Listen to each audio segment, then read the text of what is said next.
Here's the story of the Trump and the Aztec war whistle.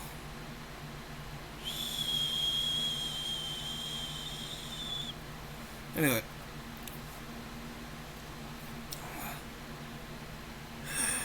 Shane Mosley, Sugar Shane, is an old friend of the family, and he was my dad's best friend for a long time. He was the only person in the room that wasn't family, direct, immediate family. After when my dad died in the hospital room, his ex-wife was there, but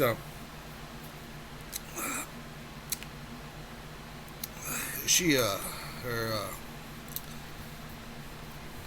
we were all there, there was times where we got disagreements and our families wouldn't be talking to each other, and then we'd be hanging out again, and it was always something. But a few months later, we went to one of Shane's fights. It was me and my mom, and my little brothers didn't go, but I invited a friend, and my mom invited some of her friends. We were all there. I can't remember the guy's name. It was something. I could look it up, but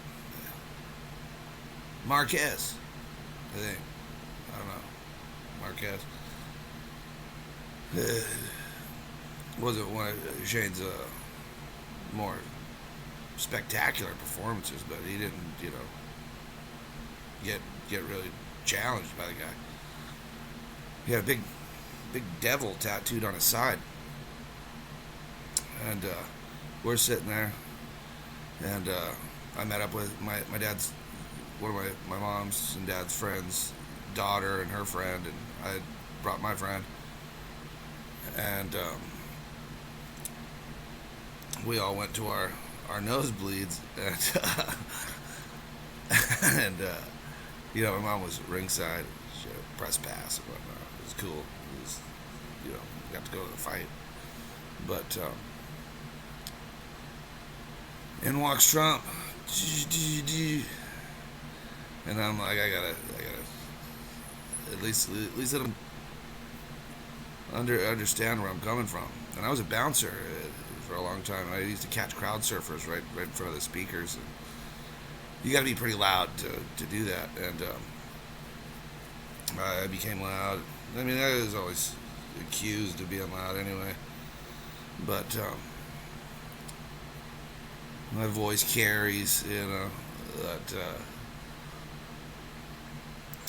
I just thought about, Trump and who he is.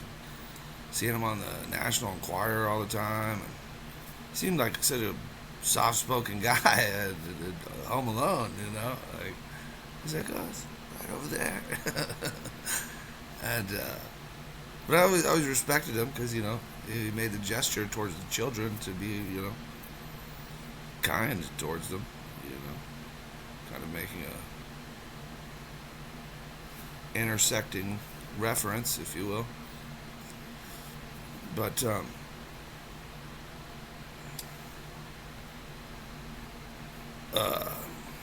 we're at the fight, and Shane starts fighting the dude, and I just start yelling, "Beat him down, Shane! Beat him down!" I mean, the top of my lungs, and they edited it all out of the video, or they, pointed the microphone the other way. Who knows? But I'm yelling, and I'm not that far away, from Donald Trump, and I'm yelling, and I'm yelling. Now, I don't know if you even heard me. That wasn't really the point of my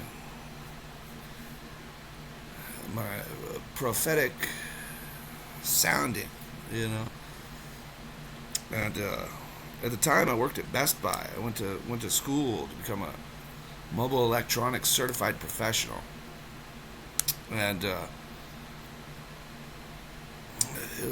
was a good school. They took care of us, and they my dad got real sick halfway through, and they let me come home and start back up again.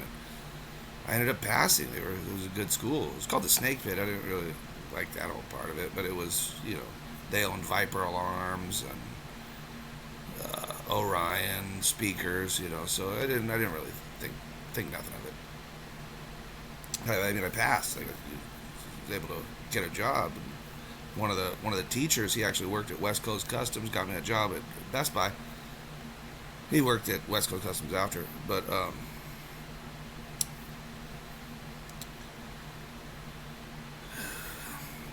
I'm yelling through the whole fight, and after the fight, the girls we were with were just like and left, and the guy was just, he was ticked off about something else, and I was not trying to bicker with the dude about it, and we kind of had a falling out at that point, but and I never saw the girls again, but. Trump supported Shane in the fight. They announced it. They were like, and he's rooting for Shane. I went to the after fight party. Suge Knight was there. Yeah, that could have been the reason why Donald Trump went. Me being a mouth or whatever. It'd be another reason he didn't go, but who knows? And so, we went to the after fight party and we ended up going and hanging out with Suge at his VIP at a different casino. It was a good night. And the point of the story is that the certification that I had was a professionalism. The only time I've ever been really a professional in my life, and that was, I didn't know who Jonathan Cahn was, and but I've always been searching for a Jew who could just kind of see what position I'm in and understand, So I see it as is him being Elijah and sending me to anoint Trump as the next, not the next president. I don't think even Obama was in there yet, but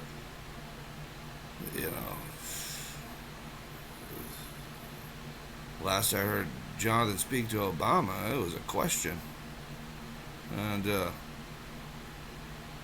that's just not the show far away. And that professionalism, I think, cast a certain light on Trump that didn't have that, National Enquirer kind of tabloid reflection on him. And I mean, it wasn't perfect, but I got to work a bunch of jobs, and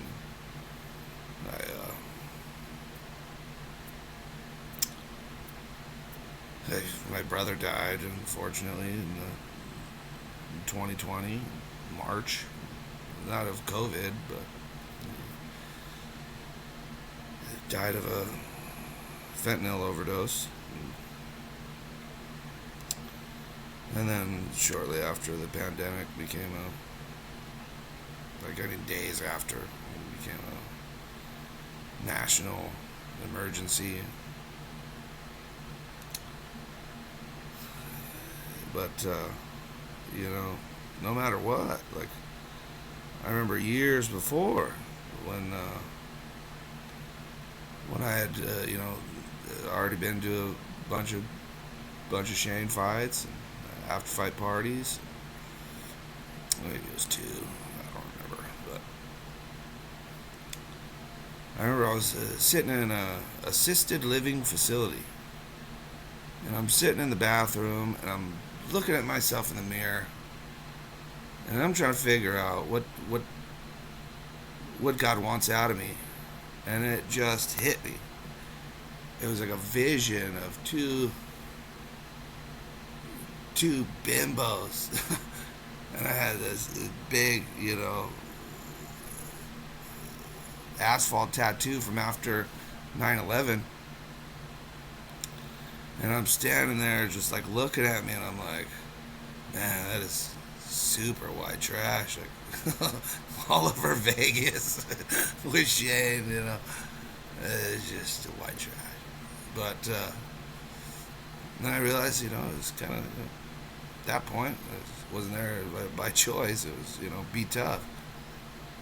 And for some reason, I get the feeling that either Obama came to the window or had somebody come to the window and go, and there's a whole story behind that I'm not going to get into. But,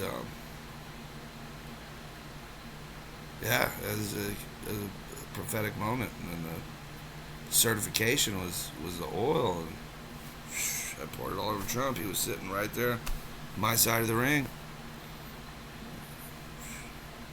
A couple seats from Suge.